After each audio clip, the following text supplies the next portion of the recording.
The next is application of Gauge's law. ठीक, अगला हमारे पास जो है application of Gauss's law. Application of Gauss's law, Gauss's law की एप्लीकेशन. फर्स्ट एप्लीकेशन इसका, that is electric field due to a uniformly charged spherical shell. Electric field due to a uniformly charged spherical shell. ठीक है, एक charge spherical shell है, उससे हमारे पास electric field कितना होगा on the surface, outside the surface and inside the surface. तो मैं एक चार्ज स्फेरिकल शेल लेता हूँ. मेरे पास ये एक स्फेरिकल शेल कंसीडर करते हैं. ये एक चार्ज स्फेरिकल शेल है और इसके ऊपर पॉजिटिव चार्ज जो है वो भरा पड़ा हुआ है, यूनिफॉर्मली चार्ज है. ठीक है, इसके ऊपर यूनिफॉर्मली चार्ज शेल. तो मैं सबसे पहले क्या करता हूँ, आउटसाइड कैलकुलेट करते हैं. आउटसाइड में इलेक्ट्रिक फील्ड कितना होगा. मैं ये जो चार्ज स्फेरिकल शेल लिया है, ये इसका सेंटर है और ये आर इसका रेडियस मान के चलते हैं. आउटसाइड द शेल मैं एक और शेल गाशियन सरफेस कंसीडर करता हूँ इस तरीके से कि ये जो चार्ज स्फेरिकल शेल है ये बिल्कुल इसके अंदर है. सफेयर मेरे से अच्छा नहीं मिला तो देख लेना, इसको एडजस्ट कर लो. ठीक, कुछ इस प्रकार से. अब क्या कह रहा है कि भाई इस पर हमें इलेक्ट्रिक फील्ड कैलकुलेट करना है. इस पर हमें इलेक्ट्रिक फील्ड कैलकुलेट करना है कि इस एरिया में इलेक्ट्रिक फील्ड, इसके बाहर जो एरिया है इस एरिया में इलेक्ट्रिक फील्ड कितना होगा. देखिए, अगर ये चार्ज स्फेरिकल शेल है तो यहाँ से इलेक्ट्रिक फील्ड लाइन सीधा ऐसे बाहर की तरफ निकलेगी. ठीक, कुछ इस प्रकार से, ऐसे रेडियली आउटवर्ड, रेडियली आउटवर्ड, कुछ इस प्रकार से ऐसा. तो मैं क्या करता हूँ, मैं इस चार्ज स्फेरिकल शेल पर एक छोटा सा एरिया कंसीडर करता हूँ. वही एरिया, ये एक छोटा सा एरिया कंसीडर कर लिया. अगर एक छोटा सा एरिया कंसीडर किया है तो इस पर एरिया वेक्टर एन कैप तो ऐसे ही होगा, और इलेक्ट्रिक फील्ड जो इसके बीच में से निकल रही है वो भी हमारे पास ऐसे ही होगी.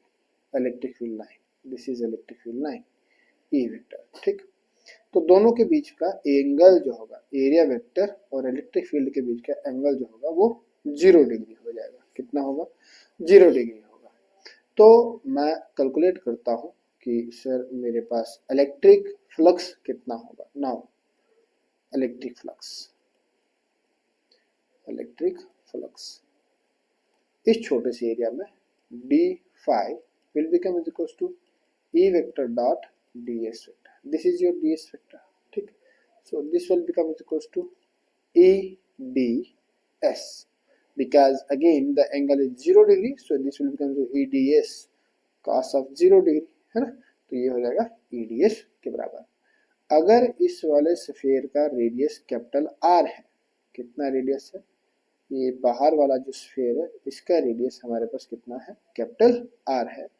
तो ये d phi टोटल फ्लक्स कितना हो जाएगा, E डॉट कितना हो जाएगा, ये integration over the close surface E dot ds. ठीक, और ये हो जाएगा E integration over the close surface, surface integral होगा सिंपली. ठीक है, ds and that is equals to E 4 pi capital R square. ठीक है, तो यहाँ पर हमारे पास इसका इंटीग्रेशन डिफरेंशिएशन कैंसिल, तो फाई हमारे पास कितना हो जाएगा, phi will become is equals to ये हो जाएगा E dot 4 pi R square. अच्छा, ये हो जाएगा E dot 4 pi R square. Let this be the equation number 1. According to Gauss's law के तहत फाई हमारे पास किसके बराबर है, Q upon epsilon naught. Let this be equation number 2. On comparing equation first and second, मैं equation number 1 और equation number 2 को कंपेयर कर रहा हूँ। क्या करता हूँ? On comparing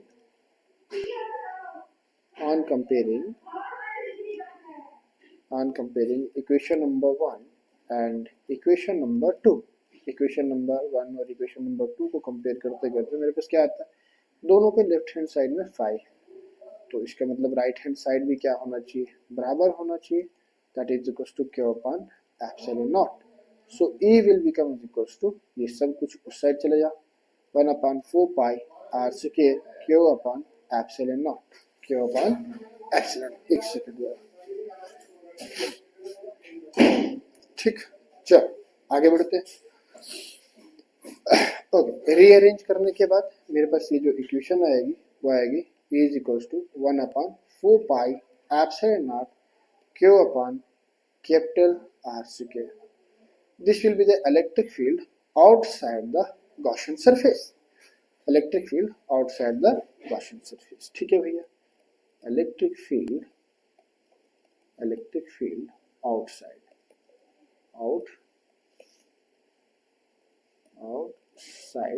the surface, the spherical shell. ठीक, the spherical shell. यहाँ पे एक चीज देखिए, ये इक्वेशन बहुत ज्यादा रिजेंबल करती है किसके साथ?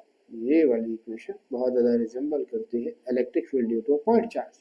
सो here we conclude that the Gaussian surface, this sphere will behave like a point charge. कैसे बिहेव करेगा?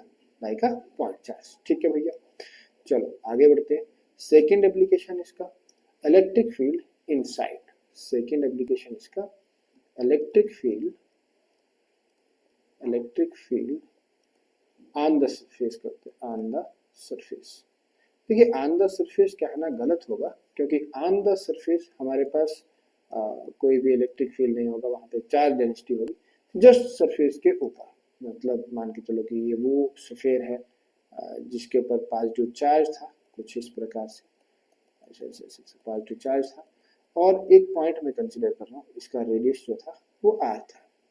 Now I am considering A point just इसके थोड़ा सा बाहर यहाँ पर, ठीक, और इसका भी जो रेडियस है वो अप्रोक्सीमेशन, मतलब मान के चलो कि r डैश है, लेकिन r डैश जो है वो अप्रोक्सीमेशन इक्वल्स टू r के बराबर है। तो इस पॉइंट पर हमारे पास फ्लक्स कितना होगा? तो भाई यहाँ पर भी फ्लक्स जो हमारे पास होगा D phi E vector dot D S vector. Again वही, अगर वो डी एस वेक्टर है तो एरिया वेक्टर यहाँ पर भी सीधा बाहर की तरफ होगा। अगर मैं इस एरिया में एक छोटा सा डी एस कंसिडर करता हूँ तो एन वेक्टर बाहर की तरफ होगा, और इलेक्ट्रिक फील्ड लाइन तो यहाँ से ही निकलेगी और ये भी पैरेलल होगी। ठीक, तो उस हिसाब से हमारे पास ये कितना होने लगा? This will again will become equals to E D S, because theta equals to 0 degree, theta equals to 0 degree. So this will become equal to EDS cos of 0 degree, and that is equals to EDS multiplied by 1, because cos of 0 degree equals to 1. So d phi is equals to EDS के बराबर, d phi equals to EDS के बराबर। ये हमारे पास आया छोटा सा flux, ठीक, EDS के बराबर। ठीक है, तो अगर टोटल फ्लक्स निकालना होगा तो इसको इंटीग्रेट करना होगा, integration over the close surface, d phi equals to integration over the close surface EDS। यहाँ पर ध्यान दें कि भाई सिंगल जो लगता है वो लाइन इंटीग्रल के लिए लगता है, ये सरफेस इंटीग्रल के लिए, और ये वॉल्यूम इंटीग्रल के लिए। ठीक है, तो यहाँ पर ये खत्म हो जाता है। 5 will become equals to E dot surface integral of DS, and that will become equals to E dot 4 pi r dash square, that is with equation number 1 according to Gauge's law। Gauge's law के तहत phi is equals to Q upon epsilon naught, this is the equation number 2। On comparing equation first and second, जब हम इन दोनों equations को compare करते हैं तो phi will become equals to E dot 4 pi r dash square equals to Q upon epsilon naught, which implies E equals to 1 over 4 pi r dash square into Q over epsilon naught। कुछ भी नहीं किया, खाली इस equation को उस side लिया है। ठीक है, इक्वेशन को नहीं, टर्म को दूसरी साइड लेके रखा। ठीक है भैया, तो यहाँ से हम कैलकुलेट करें तो इलेक्ट्रिक फील्ड कितना रहेगा?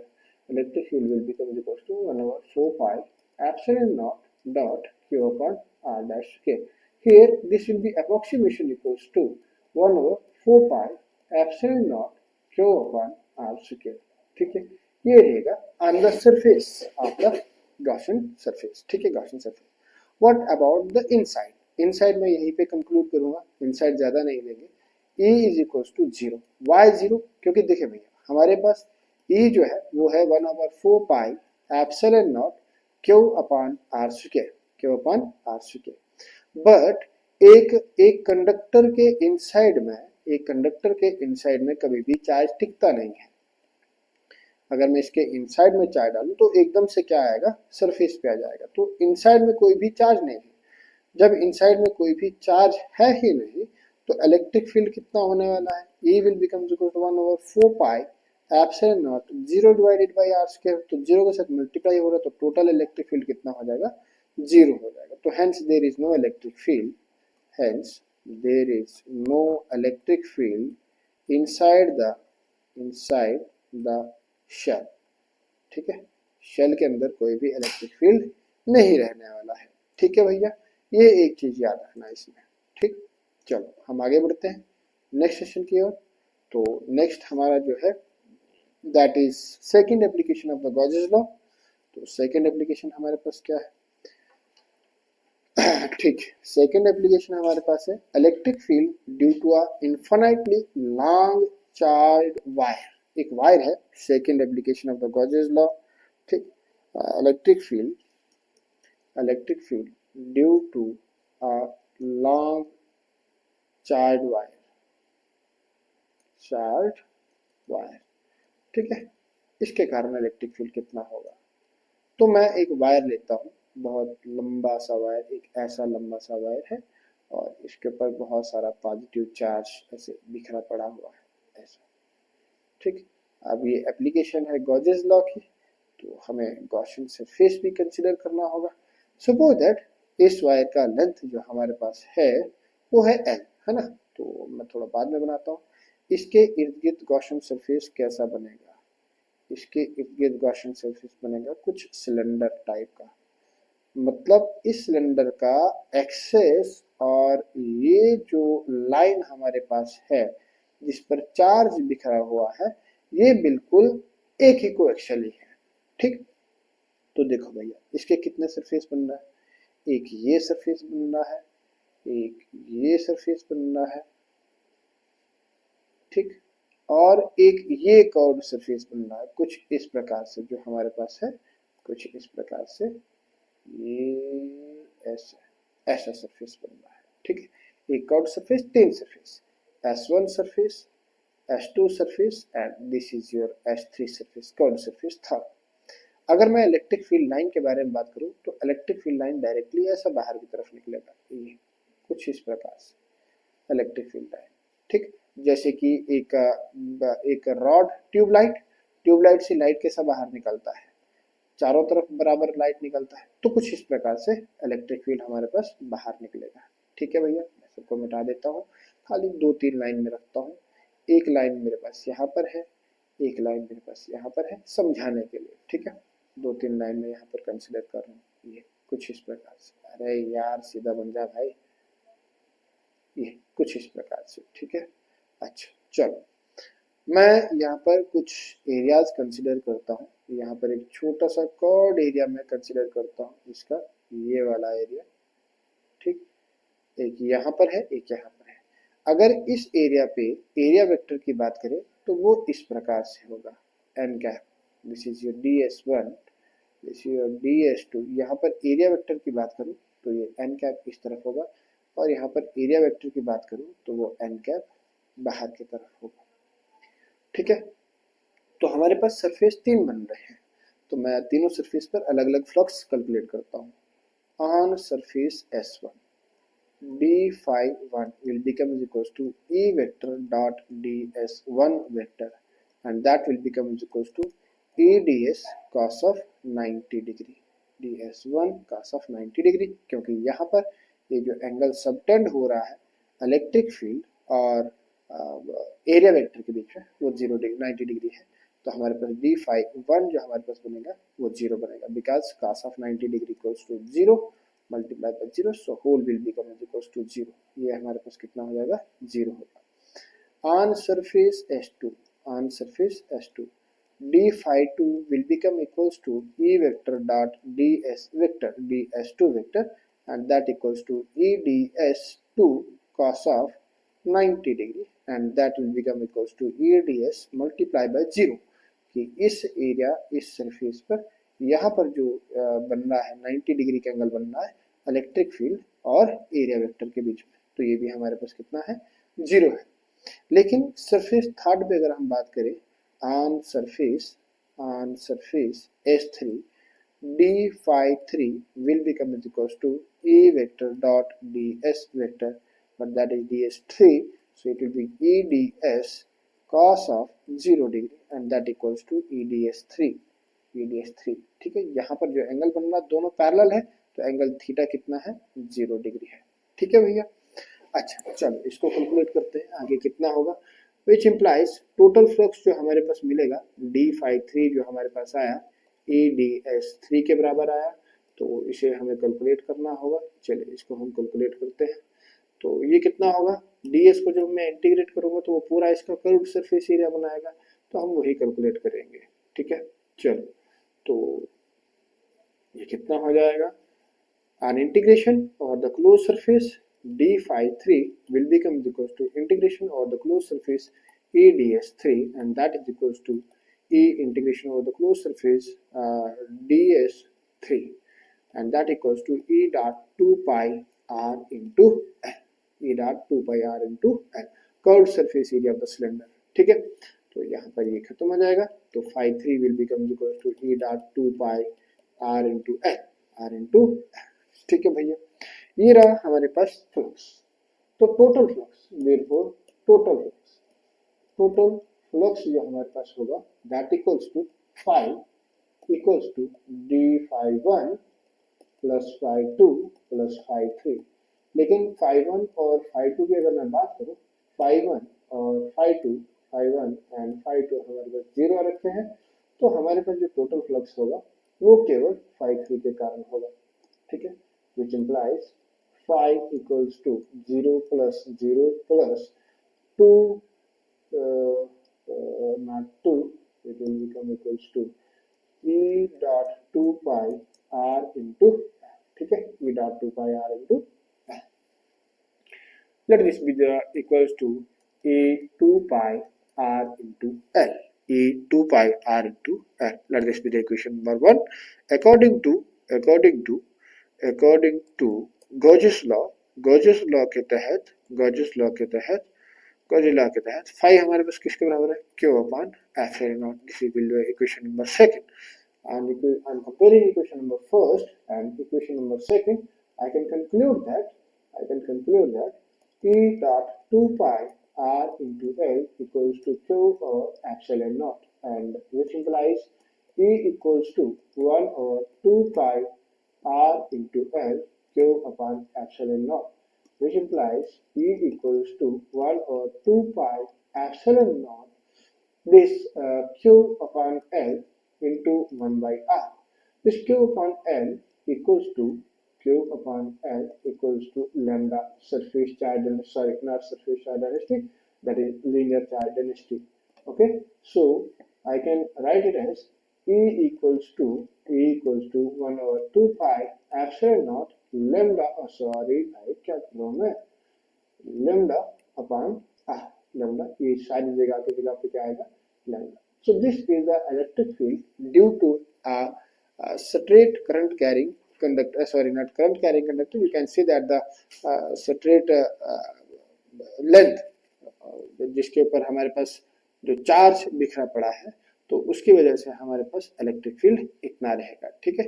E is equals to 1 over 2 pi lambda upon r, ठीक है भैया। नेक्स्ट हमारे पास जो है, नेक्स्ट हम करते हैं लास्ट एप्लीकेशन गॉजेस लॉ का, और इस चैप्टर का लास्ट क्वेश्चन जो हमारे पास है that is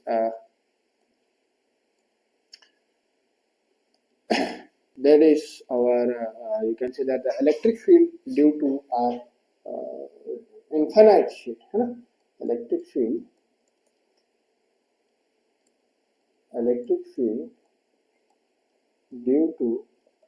due to a uniformly charged sheet, एक शीट के कारण कितना इलेक्ट्रिक फील्ड होगा, एक शील्ड के कारण कितना इलेक्ट्रिक फील्ड होगा। तो मैं ये सब कंसिडर कर लेता हूँ कि भाई हमारे पास एक बहुत लंबा सा शीट है, कुछ इस प्रकार का शीट है, ठीक। और इस शीट पर चार्ज बिखरा पड़ा हुआ है, ऐसा कंडक्टिंग शीट है। तो कंडक्टिंग शीट अगर हमारे पास है तो इस पर बहुत सारा चार्ज पूरी तरह से फैल जाएगा। अब इस शीट के दो फेसेस होंगे, एक फेस फ्रंट फेस होगा और एक फेस बैक फेस होगा। मैं एक छोटा सा एरिया कंसिडर करता हूँ, मैं एक छोटा सा एरिया कंसिडर कर रहा हूँ, ds एरिया, ये एरिया कंसिडर कर रहा हूँ ds, ठीक। तो इस एरिया से जो फ्लक्स निकलेगा due to this partially charge, तो वो कुछ इस प्रकार से बाहर निकलेगा, ठीक, कुछ इस प्रकार से बाहर निकलेगा और इस तरफ से पीछे की तरफ भी होगा, क्योंकि इस शीट के दो फेसेस होंगे ना, कंडक्टिंग शीट है तो दो फेसेस होंगे, तो दोनों तरफ से इसका इलेक्ट्रिक फील्ड बाहर की तरफ निकलेगा। तो यहाँ पर इलेक्ट्रिक फील्ड जो निकल रहा है ऐसा सीधा बाहर की तरफ निकल रहा है, और इस फेस से भी जो इलेक्ट्रिक फील्ड निकल रहा है सीधा बाहर की तरफ निकल रहा है, ठीक। अच्छा, इस जो हमने जो गॉसियन सरफेस यहाँ पे लिया, जो सिलेंड्रिकल शेप में बन रहा है, जो शीट के आर पार हो रहा है, इस पर जो एरिया वेक्टर रहेंगे वो कितना रहेंगे, एक एरिया वेक्टर एन कैप इस तरफ, एक एरिया वेक्टर एन कैप इस तरफ, और एक कर्व्ड सरफेस होगा यहाँ पर, ये कुछ इस प्रकार से कर्व्ड सरफेस, और यहाँ पर एरिया वेक्टर ऊपर की तरफ। लेकिन लेकिन इस फेस पर जो इलेक्ट्रिक फील्ड लाइन बन रही है वो कुछ इस प्रकार से बन रही है बाहर की तरफ। तो यहाँ पर जो एंगल सबटेंड हो रहा है किस किस के बीच में, इलेक्ट्रिक फील्ड और एरिया वेक्टर के बीच में जो एंगल सबटेंड हो रहा है वो 90 डिग्री हो रहा है यहाँ पर। बट यहाँ पर जो एंगल है वो 0 डिग्री है, और यहाँ पर भी एंगल जो है वो 0 degree, because electric field is parallel है ना to the area vector. So let us consider that this is surface S1, this is surface DS1, and this is surface DS2, and this curved surface is DS3। ये हमारे पास DS3 है। तो हम calculate करते हैं electric flux 5 D51 through S1 surface, तो D51 जो हमारे पास हो जाएगा that will become equal to E vector dot DS1 vector, and that is equal to EDS cos of 0 degree, क्योंकि यहाँ पर इलेक्ट्रिक फील्ड और एन वेक्टर के बीच में एंगल जो है वो 0 डिग्री है, and that is equal to EDS। So D51 is equals to EDS, ठीक, that this is equation number 1। Now electric flux D52 through S2 surface यहाँ पर, ठीक।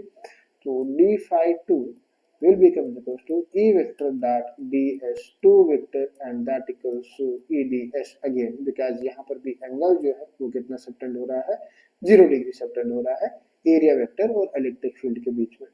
लेकिन electric field D53 through S3 surface वो हमारे पास कितना हो जाएगा, D53 is equals to EDS3, and that is equals to EDS dot product cos of 90 degree, and this will become equals to 0, because cos 90 हमारे पास 0 होता है।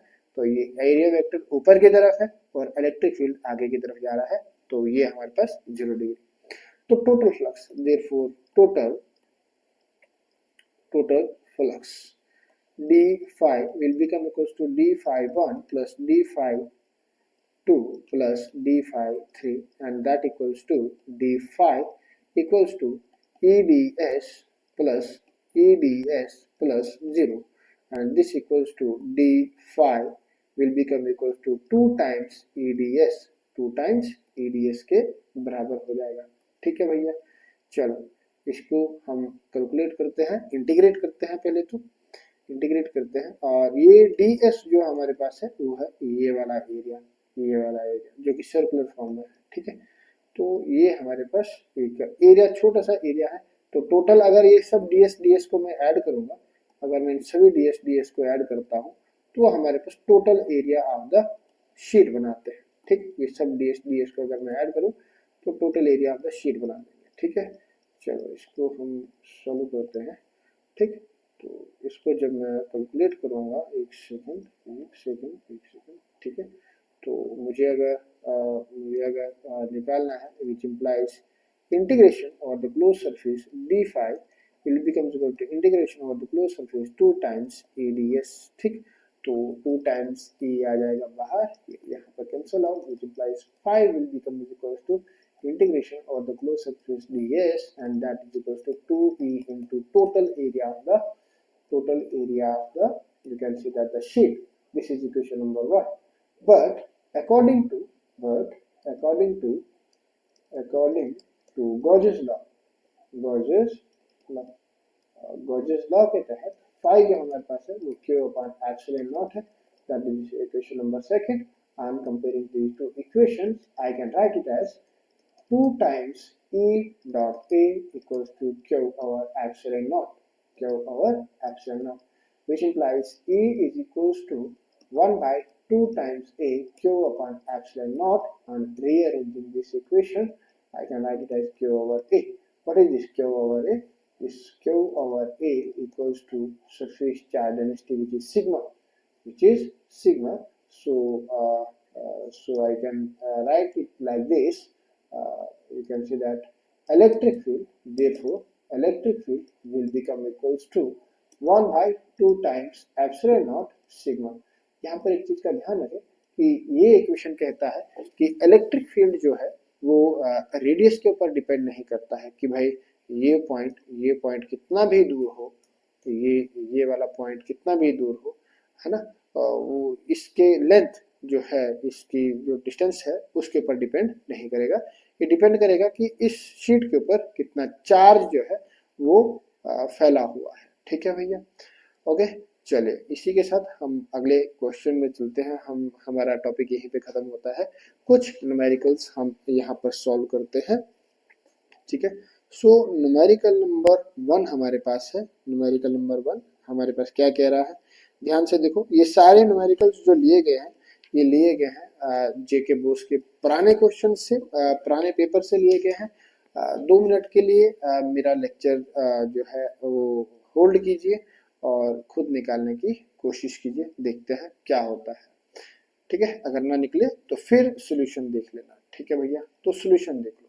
कहता क्या है, an infinite line charge produces a field. कितना field produce कर रहा है? 9 into 10 to power 4 न्यूटन्स पर कूलम। ठीक है, न्यूटन्स पर कूलम एक फील्ड प्रोड्यूस कर रहा है 9 into 10 to power 4 at a distance of 2 centimetre. कितने डिस्टेंस पे? 2 सेंटीमीटर पे। आपको बोलता है कि बताओ उसका लाइन चार्ज डेंसिटी कितना है। लाइन चार्ज डेंसिटी कितना है? देखिए अभी हमने निकाला है पीछे, कहाँ पे निकाला, सॉरी यहाँ पे नहीं, ये भी नहीं है, ये है। ठीक, ना ये भी नहीं है, ये है। तो ये line charge density E is equal to 1/2 pi epsilon naught lambda by R. तो इसी इक्वेशन से इस क्वेश्चन को हम कर सकते हैं। कहता है एक लाइन है जिसके ऊपर पॉजिटिव चार्ज या नेगेटिव चार्ज है, कोई भी, ठीक है, कुछ ऐसा चार्ज है। ठीक, और इसके कितने डिस्टेंस पर है भाई? 2 सेंटीमीटर के डिस्टेंस पर, मतलब मान के चलो कि ये 2 सेंटीमीटर का डिस्टेंस है। और यहाँ पर जो इलेक्ट्रिक फील्ड है वो कितना है? 9 into 10 to power 4 न्यूटन्स पर कूलम। आपको बताना है कि इसके ऊपर लैम्डा कितना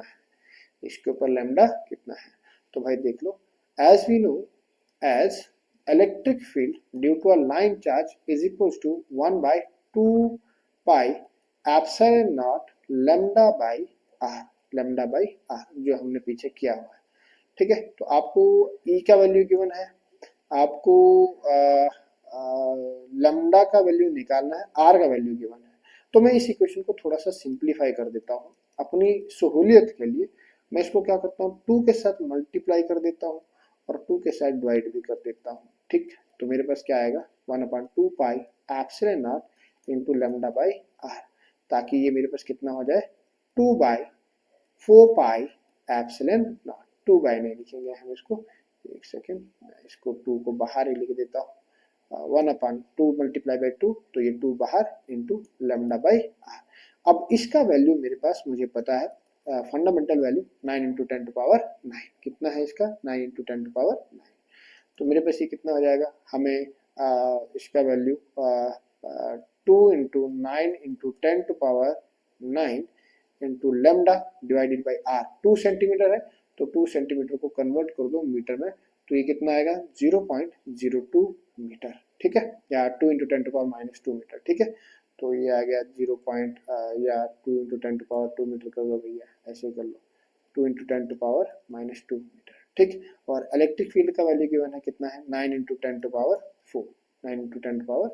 यहाँ से लेमडा का वैल्यू अगर हम निकालना चाहें तो लेमडा का वैल्यू कितना रहेगा, इसको निकाल दो, 2 2 9 9 और 10 4, तो लेमडा हो जाएगा 9 4 9 2 11, 9 ये -2 पर जाएगा तो प्लस, 9 2 11, उस साइड गया तो -11, तो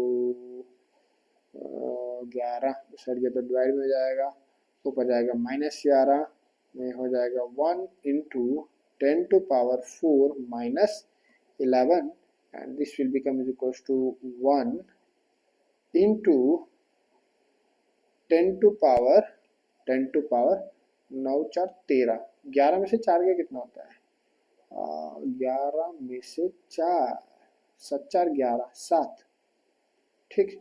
तो ये हो गया हमारे पास लीनियर चार्ज डेंसिटी लेमडा। या तो फिर आप इसको ऐसे कैलकुलेट कर सकते हैं, 0.1 इंटू 10⁻, अरे -7 है, 10⁻⁻6 है ना, तो हाँ 0.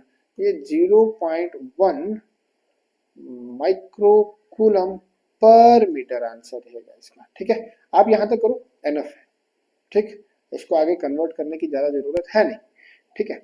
तो ये क्वेश्चन इस प्रकार से निकलेगा, ठीक है। बहुत सिंपल से क्वेश्चन दे रखता है जेके बोस, उतना ज़्यादा डिफिकल्ट क्वेश्चन नहीं देता है, ठीक है। अगले क्वेश्चन की ओर बढ़ते हैं जो कि 2021 में आया है। कहता गया the electrostatic force on a small sphere of charge 0.4 microcoulomb, ठीक है। चार्ज स्फीयर जो है उसके ऊपर जो चार्ज है, सोल्यूशन देख लो भैया, सोल्यूशन क्या है, ठीक। पहले तो ये को प्रैक्टिस करना कि भाई खुद से करवाओ, अगर खुद से नहीं कर पाओ तो फिर से देख लेना। तो चार्ज कितना है, 0.4 माइक्रोकूलम है due to another small sphere charge, और दूसरा Q1 ये है, और Q2 हमारे पास कितना है, that is -0.8 microcoulomb in air is 0.2 Newton. Force कितना गिवन है, अरे यार मैं वहां पर नहीं लिखूंगा, उसका भी कन्वर्ट करूंगा। अच्छा, फोर्स हमारे पास गिवन है कितना है, 0.2 न्यूटन है। What is the distance, simple, बहुत सिंपल सा क्वेश्चन है कि भाई बताओ कि दोनों के बीच का डिस्टेंस कितना होगा, ठीक है। तो पहले तो मैं इनको कन्वर्ट करता हूँ, माइक्रो कूलम से कूलम में कन्वर्ट करता हूँ, तो ये कितना आएगा 0.4 इंटू 10⁻⁻6 कूलम, और ये आएगा -0.8 इंटू 10⁻⁻6 कूलम के बराबर, और 0.2 न्यूटन ये ऐसा ही नहीं गिवन है, ठीक है, इसका कोई दिक्कत नहीं है। अच्छा, अब हमें पता है कि भाई, हमें पता है, क्या पता है कि फोर्स हमारे पास होता है 1/4 पाई एप्सिलॉन नॉट, क्योंकि हवा में है तो एप्सिलॉन नॉट ही आप ले सकते हैं, Q1 Q2 divided by are square. Q1 Q2 का वैल्यू गिवन है, आर का वैल्यू आपको निकालना है, वही तो पूछ रहा है, distance between the two spheres, दोनों स्फीयर्स के बीच का डिस्टेंस कितना है, ठीक है। एफ का वैल्यू आपके पास गिवन है, तो मैं इसमें डायरेक्ट वैल्यूज डाल देता हूँ। 0.2 इक्वल्स टू इसका फंडामेंटल वैल्यू 9 इंटू 10⁻9, इसको याद कर लेना भैया, थोड़ा सा आसान रहेगा, into 0.4 into 10⁻⁻6 into 0.8 into 10⁻⁻6 divided by R square, ठीक है। तो यहाँ से आर स्क्वायर जो हमारे पास आएगा, ये कितना आएगा 9 into 10⁻9 multiply by 0.4 into 10⁻⁻6 multiply by -0.8 into 10⁻⁻6 divided bye 0.2 divided by 0.2, ठीक है भैया। तो यहाँ से अगर मैं इसको कैलकुलेट करूँ तो आर मेरे पास जो आ रहा है R square that is equals to 9 चौका 36, 36 हटे 144, तो 144, और ये बनना है 10 12, 12 13 14, 14 तो 9, 14 तो 9 बनना है 9 4 13, एक 14, ठीक है, into 10 to power -4 divided by 0.2। एक सेकंड में है 0.2 नहीं आएगा ना, 9 चौका 36, 36, एक सेकंड में इसको कैलकुलेट करता हूँ।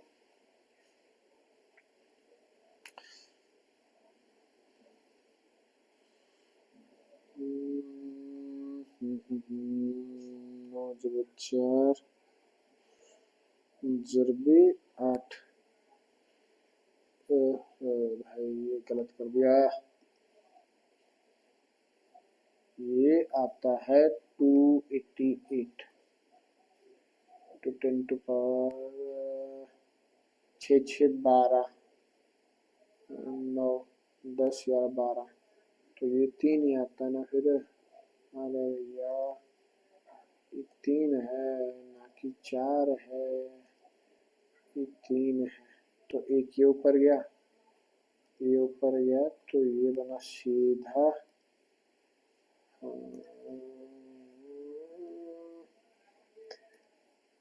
ये बना 4 तो बटे में 2, तो बारी बारी 144, तो 144 दरबे 10 की पावर -4, तो आर स्क्वायर बारी बारी 144, तो आर इक्वल्स टू 12 दरबे 10 to power -2, 10 to power -2 metre, ठीक है।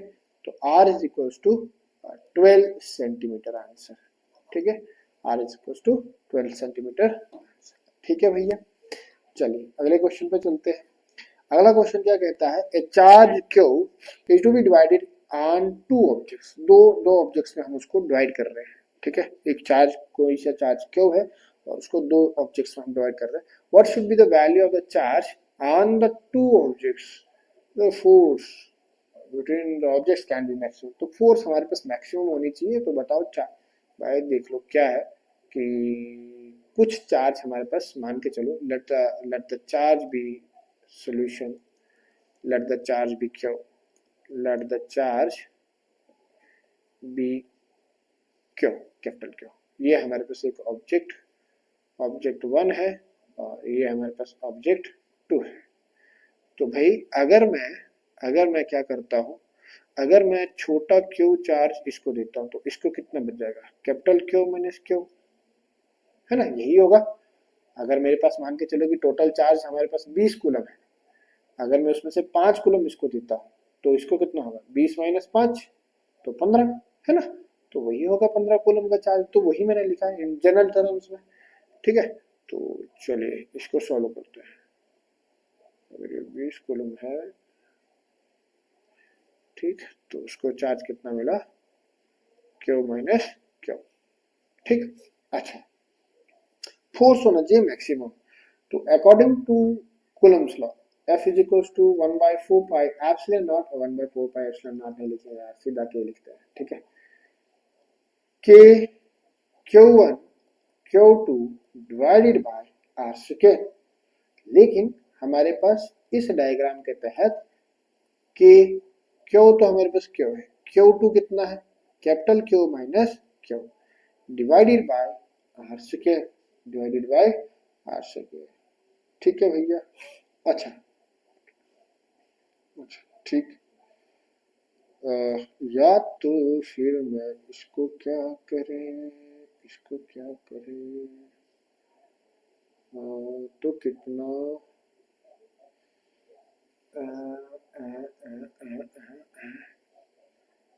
फॉर मैक्सिमम फोर्स के लिए एफ मेरे को मैक्सिमम चाहिए, तो एफ मेरे को मैक्सिमम चाहिए, तो दोनों का पार्टीशन कितना होगा, फॉर एफ मैक्सिमम यहाँ पर थोड़ा सा कंसेप्ट लगेगा किसका, डिफरेंशिएशन इंटीग्रेशन का for F maximum df by dq equals to 0, df by dq equals to 0। तो कर दो इसको, डिफरेंशिएट कर दो भैया। इसको डिफरेंशिएट करेंगे तो क्या आएगा, df by dq that is equals to d by dq of kq q minus q divided by r square. ये सारा कांस्टेंट है तो कुछ बाहर आ जाएगा, df बटे में dq equals to, this will become equals to इसको मैं इक्वेशन नंबर 1 रख देता हूँ, डिफरेंशिएटिंग इक्वेशन फर्स्ट या इक्वेशन ए, इसको डिफरेंशिएट किया तो ये रहा इतना, और k बटे में r से केयर तो कांस्टेंट आ जाएगा बाहर, ये हो जाएगा d बाई D Q of Q minus Q minus Q, और इसका डिफरेंशिएशन करने पर ये कितना आएगा, this must become equals to something constant 0 के बराबर। ठीक है, चलो इसको आगे सॉल्व करते हैं भैया, कितना आएगा। Okay, which implies d by dq of q minus q, ये uv का फॉर्मूला बन रहा है भैया, that equals to 0 है ना। तो इसको सीधा डिफरेंशिएट करने पे कितना आ रहा है, क्यू इंटू क्यू, इस क्यू को मैं अंदर ले जाता हूँ, इस क्यू को मैं अंदर ले जाता हूँ, तो इस क्यू को मैं अंदर ले रहा हूँ, तो क्यू इंटू क्यू स्क्वायर है ना। अच्छा, अब इसका अलग से यूवी का फॉर्मूला नहीं बनेगा, तो मेरे पास क्या हो जाएगा, D by D Q of Q into Q minus D by D Q of Q square that will become equals to 0। इसका ये खत्म ही हो जाएगा, सीधा Q minus D by D X of X square N X N minus 1 to Q 2 minus 1 that equals to 0, Q minus 2q equals to 0, Q minus 2q equals to 0, which implies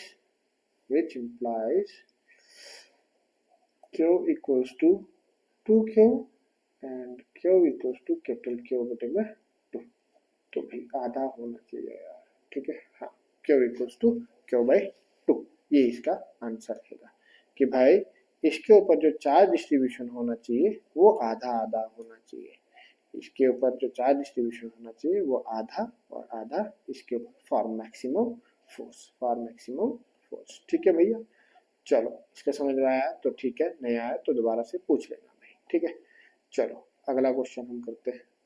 अगला question हमारे पास क्या है, ये है, calculate the coulomb force between two alpha particles separated at a distance of 3.2 into 10 to power minus 15 metre. ठीक है, बहुत simple सा क्वेश्चन है। ठीक, कहता है दो अल्फा पार्टिकल्स के बीच का फोर्स बताइए कि दो अल्फा पार्टिकल्स के बीच का फोर्स कितना होगा, जबकि उनका डिस्टेंस जो है वो हमारे पास जो क्या बोलते हैं कितने डिस्टेंस पर है, 3.2 into 10 to power minus 15 metre है। देखिए भैया, अल्फा पार्टिकल्स हमारे पास क्या होता है, एक जो हीलियम है उस पे जो चार्ज रहता है, जो इलेक्ट्रॉन्स रहता है, अगर वो दोनों इलेक्ट्रॉन्स लूज कर दें तो उसको हम अल्फा पार्टिकल्स कहते हैं। ठीक है, तो एलिमेंट्री चार्ज कितना है, ये कितना है 1.6 into 10 to power minus 19 coulomb. ठीक, तो अल्फा पार्टिकल के ऊपर होता है +2 टाइम्स ई चार्ज। ठीक है, +2 टाइम्स ई, तो +2 टाइम्स ई हो गया 2 जब 1.6 into 10 to power minus 19 coulomb. तो अल्फा पार्टिकल के ऊपर चार्ज कितना है, प्लस या 3.2, 16 दूनी 32, 3.2 into 10 to power minus 19 coulomb. This is the charge on alpha particle. और कहता है दो अल्फा पार्टिकल, एक अल्फा पार्टिकल ये है जिसके ऊपर चार्ज है 3.2 into 10 to power minus 19 coulomb, और दूसरा अल्फा पार्टिकल ये है इसके ऊपर भी चार्ज जो है वो है 3.2 into 10 to power minus 19 coulomb. ठीक, इन दोनों के बीच का जो डिस्टेंस है वो डिस्टेंस है 3.2 into 10 to power minus 15 metre. अब कुछ भी नहीं करने का है यार, सिंपल सा क्वेश्चन दे रखा है, सिर्फ आपको पता होना चाहिए कि अल्फा पार्टिकल क्या है। सीधा सा याद रखना कि हीलियम अगर दोनों इलेक्ट्रॉन लूज कर दे तो उसके ऊपर 2 यूनिट पॉजिटिव चार्ज आएगा, है ना, और उसी को हम कहते हैं अल्फा पार्टिकल। ठीक, चलो इसको हम कैलकुलेट करते हैं। तो फोर्स कितना होगा, K Q1 Q2 divided by R K, so K is equal to 9 into 10 to power 9 into Q1 3.2 into 10 to power minus 19 into 3.2 into 10 to power minus 19 divided by 3.2 into 10 to power minus 15। ठीक, 3.2 और 3.2 cancelled out and I will left with कितना होगा 9 18 से लेकर 9 plus 27 18 पे 27 तो are square आ गया into 3.2 power minus 15, तो ये खत्म। ठीक, 9 10 की पावर 9 माइनस 10 15 गुना 3 ऊपर जाएगा तो प्लस, तो minus 10 plus 30 9 into 10 to power 20 newton. ये आंसर है।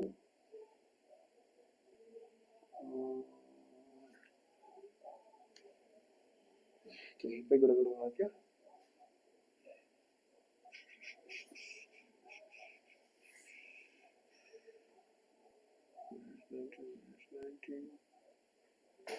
ये पावर्स कैलकुलेट कर तो भैया 19 कितना होता है 19 9 तो 9 18 8 से लेकर 2 3 38 38 38 38 माइनस 9 9 गुना 18 8 तो 38 में से 9 गया तो रह गया 27। ठीक, 27 ऊपर वाली पावर है 9 18 8 से लेकर 2 3 ठीक 38 माइनस 9 तो ये रह गया भाई ऊपर वाली पावर जो है माइनस 27 है। ठीक, माइनस 27 15 गुना 3 ऊपर जाएगा तो plus 30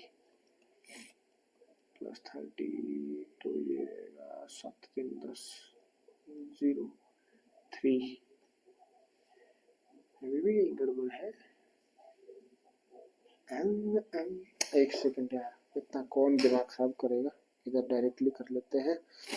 19 plus 19 minus 9 that is equal to 29 not 27 29 भाई, ये 29 है। तो 15 15 3 तो ऊपर गया तो प्लस 1 1। ठीक, नहीं ये नहीं होगा, तो ये होगा किसके बराबर multiply by 10, so that equals to 90 newton answer. ठीक है भैया, तो सिंपल था, थोड़ा सा इसमें देख लेना आगे पीछे कहीं पावर्स में गड़बड़ ना हो जाए।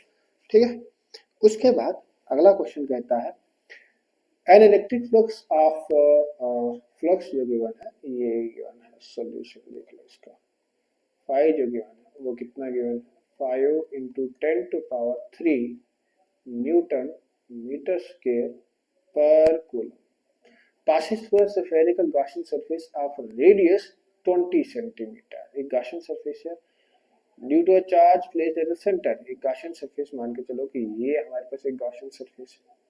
ठीक, इसका रेडियस कितना है, ये सेंटर है और इसका रेडियस है 20 सेंटीमीटर। ठीक, यहाँ पर कुछ चार्ज रखा हुआ है, सेंटर में कुछ चार्ज रखा हुआ है। तो इस गॉसियन सरफेस से जो बाहर फ्लक्स आ रहा है, ऐसे ऐसे जो बाहर फ्लक्स आ रहा है, वो फ्लक्स कितना आ रहा है, फ्लक्स जो है वो ये रहा, फ्लक्स ये रहा। ठीक है भैया, अच्छा, जबकि चार्ज इसके बिल्कुल सेंटर में। Will there be any change in flux if the radius of the Gaussian surface is double? Oh my, अगर मैं इस Gaussian surface का रेडियस डबल कर दूं, डबल का मतलब भाई ये कर दूं, अब इसका रेडियस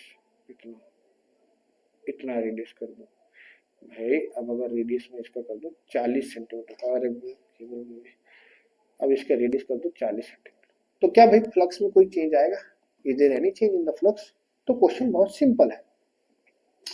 ठीक है, तो हमारे पास ये है flux according to Gauss's law Q is equal to phi is equal to Q upon epsilon naught. हमें ये पता है कि जो फाई है वो किसके बराबर है, Q अपॉन एप्सिलॉन नॉट। हमें यहाँ पर चाहिए कि एप्सिलॉन नॉट का वैल्यू होता है 8.85 इंटू 10 टू पावर माइनस 12, ठीक, -12 सेंटीमीटर स्क्वायर पर न्यूटन पर मीटर स्क्वायर, ठीक। ये वैल्यू याद रख लेना, fundamental value for free space के लिए, ठीक है। एप्सिलॉन एम होगा, मीडियम जो भी होगा, तो उसके लिए वैल्यू कुछ ना कुछ आपको गिवन होगी, ठीक। तो हमें ये है, तो मैं सबसे पहले तो निकालता हूँ कि सर चार्ज कितना होगा यहाँ पर, तो which implies Q will become equal to 5 into epsilon naught, 5 into epsilon naught. तो चार्ज हमारे पास कितना होगा, चार्ज होगा इतना, तो चार्ज ये रहा। अब हम क्या करेंगे, रेडियस हमारे पास गिवन है 20 सेंटीमीटर का, तो इसको मैं डबल करता हूँ। हाय हाय हाय हाय हाय, चार्ज कितना हो जाएगा, Q will become 5 into 10 to power 3 into 8.85 into 10 to power minus 12। इसको कैलकुलेट करो भैया, 8.85 पंजो पंजो पंजी, तो 5 8 पंजे 40 थी, 2 42, 2 हसल 4 8 पंजो 40 4 44 पॉइंट लगा इधर, 2 के बाद इधर लगा रहे भाई, क्या कर रहे हैं, 44, तो इधर लगा पॉइंट, 10 टू पावर 12 में से 3 या 9, यस सर 9 कूलम। ये हमारे पास है अमाउंट ऑफ चार्ज। यहाँ पर चार्ज कितना है, 44.25 into 10 to power minus 9 coulomb charge है सेंटर में। अब मेरे को एक बात बताओ, गॉसेस लॉ के तहत हमारे पास जो फाई है वो है Q अपॉन एप्सिलॉन नॉट। क्या ये रेडियस के ऊपर डिपेंड कर रहा है? Is there any chance? कोई भी चांस नहीं है, रेडियस के ऊपर तो डिपेंड ही नहीं कर रहा है फ्लक्स। और हमें पूछा गया कि फ्लक्स में कोई चेंज होगा कि नहीं, तो कैलकुलेट द चार्ज एनक्लोज्ड। तो चार्ज हमारे पास कितना है, 44.25 × 10 की पावर 9, कूलम का चार्ज तो हमारे पास है। लेकिन फ्लक्स में कोई भी चेंज नहीं होगा, बिकॉज गॉसेस लॉ कहता है कि phi is equals to Q upon epsilon naught, which does not depends upon R. So hence there will be no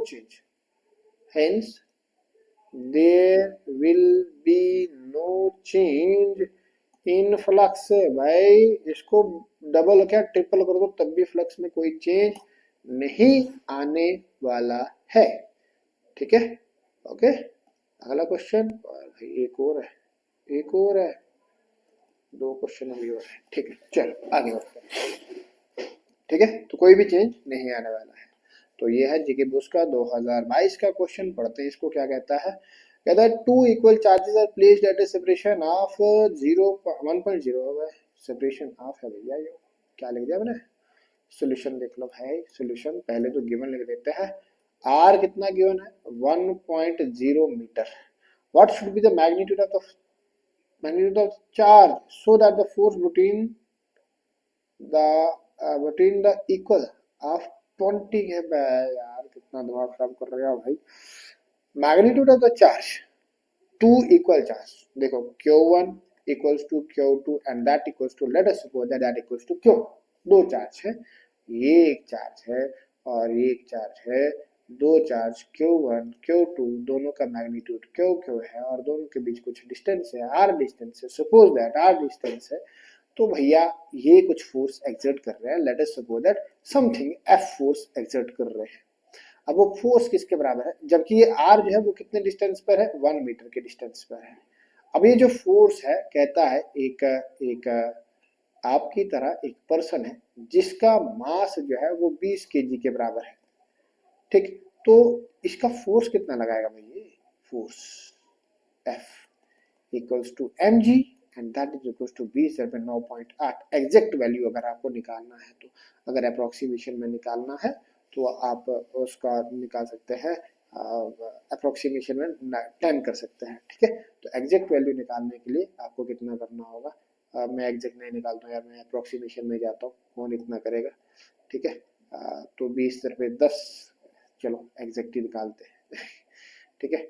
9.8, तो 98 दूने 8 दूने 16, 6 हासिल 1, तो 9 दूने 18, तो 19, 196, ठीक है।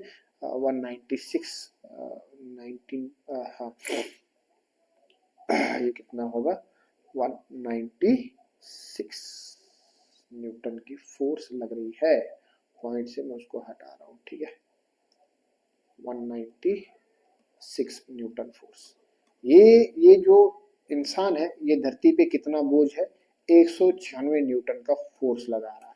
कहता अभी यही फोर्स इन दो चार्जेस के बीच में लग रही है, मतलब इन दो चार्जेस के बीच का फोर्स कितना, 196 न्यूटन है। समझ में आया क्वेश्चन का, इन दोनों चार्जेस के बीच का जो फोर्स है वो कितना है, 196 फोर्स है। तो फोर्स का वैल्यू भी हमारे पास गिवन है 196 न्यूटन। भाई अब करना क्या है, क्वेश्चन तो सॉल्व हो गया है। क्या है, F इज इक्वल टू के Q1 Q2 divided by R से के। तो F का वैल्यू है 196, K का value 9 into 10 to power 9, Q1 Q2 तो ये हो जाएगा Q square divided by R कितना है, 1 का स्क्वायर तो 1 ही रहेगा, ठीक है। तो इसको कैलकुलेट कर लो, 196 divided by 9 into 10 to power minus 9 is equal to Q square, ठीक है। तो इसको कैलकुलेट करोगे तो ये कितना आता है, क्यू कितना आता है, मैं डायरेक्ट क्यू का वैल्यू लिख देता हूँ, 1.4 into 10 to power minus 4 coulomb answer आता है, ठीक है। उतना ज़्यादा कैलकुलेट नहीं करेंगे, ठीक है, डिफिकल्ट है भी नहीं है, ठीक। सिंपली बोलता है कि दो चार्जेस है जो का इक्वल मैग्नीट्यूड है, तो दोनों का बराबर मैग्नीट्यूड होगा, ठीक है। अगला अगला कहता है, अगला क्वेश्चन कहता है, ठीक, ये आपके लिए होमवर्क है, अगर नहीं निकलेगा तो फिर मैं आपको बता दूंगा। इसी के साथ मैं अपने सेशन को यहीं पे खत्म करता हूँ, मिलता है बहुत जल्द नेक्स्ट सेशन में इलेक्ट्रिक करंट का जो है इलेक्ट्रिक करंट के सेशन पे। अच्छा ये क्वेश्चन क्या बोलता है, मैं समझा लेता हूँ। मेरा the sum of two point charges is 9 coulomb. भाई बहुत बढ़िया क्वेश्चन, ठीक है। एक क्यू है, एक दूसरा भी क्यू है, Q1 एंड Q2। तो Q1 प्लस Q2 जो हमारे पास है वो कितना है, 9 माइक्रो कूलम है, ठीक। They repel each other at a force of 18। अच्छा दोनों पॉजिटिव चार्ज है, क्योंकि रिपेल कर रहे हैं तो एक दूसरे को रिपेल कर रहे हैं, और कितनी फोर्स से रिपेल कर रहे हैं, 18 न्यूटन की फोर्स से रिपेल कर रहे हैं। When kept at a distance of 1 metre apart, 0.1, sorry not 1, 0.1। Calculate the value of the charge. इन दोनों का वैल्यू आपको कैलकुलेट करना है, ठीक है भैया। निकलेगा तो वेल एंड डन, नहीं निकलेगा तो वेल एंड डन। मिलता है बहुत जल्द नेक्स्ट सेशन में इलेक्ट्रिक करंट में, ठीक है। तब तक के लिए मजे करो भैया, एंजॉय करो, ओके बाय बाय, हरे कृष्णा।